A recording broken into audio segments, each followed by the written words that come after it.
Dr. Nicholas Mercer, the theme park therapist with You Improve PT.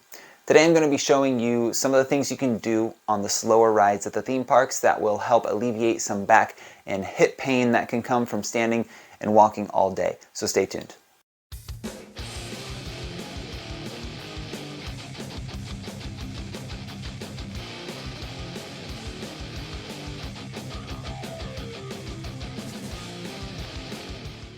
So most theme parks, a lot of them are known for these crazy rides that go upside down, all these roller coasters, these rides that throw you back and forth. A lot of theme parks actually have a lot of slower rides that are more for relaxing and enjoying the actual ride. A lot of rides on the water, such as Pirates of the Caribbean and It's a Small World at Magic Kingdom. And there's a lot you can do on these rides that will help you alleviate any hip or back pain that you may get throughout the day. Now, this is going to apply mostly to rides that don't have a lap bar covering your legs.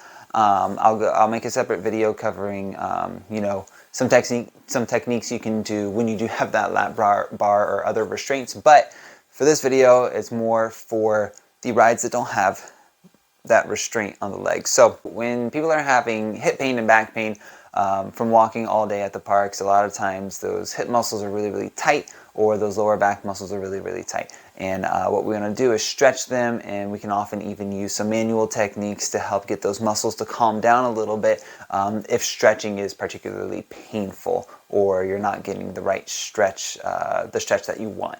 So the first stretch is the piriformis stretch, and you're basically just going to cross one leg over the other, grab that knee, and you're going to pull it in to the opposite shoulder. You should feel a stretch deep in your hip, kind of in the back of your glutes there.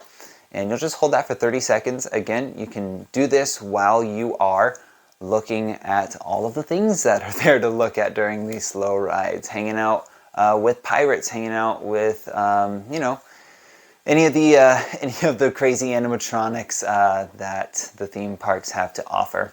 And just make sure you switch back and forth between the two legs, because a lot of times if you get an issue in one hip, it may become an issue in the other, and you've got the time. You're not doing anything else. You're just sitting there enjoying the ride.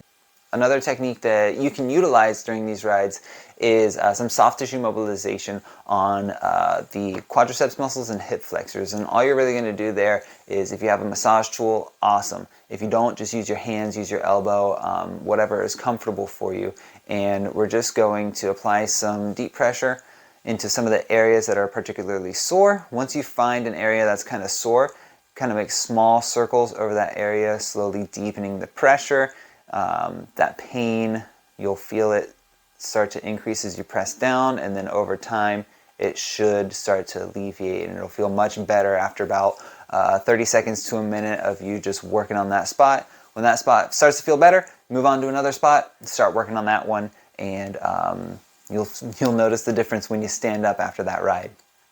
One more exercise you can do is just trying to get some rotation in the lower back, and this will actually help because a lot of the things you want to see are to one side or the other. So if you have the space, all you really need to do is put one hand on the outside of one leg and then the other hand on the inside of the other, and you will turn and rotate towards one side and let that back try to relax, try to get a little more rotation, as long as it's not painful in your lower back. And you may even feel it a little bit in your upper back. That's okay. And just look at everything that's around you, right? Look everything really far to the left and then really far to the right. And then whichever side you feel is more restricted, spend a little more time there. And at the end of the ride, again, you should feel a little looser in the lower back. You should be able to move a little more, have a little more mobility, and some of that pain should be decreased, especially if you're having it in the lower back. Again, make sure none of these exercises increase your pain. If they do increase your pain, don't do it. Find another exercise to do.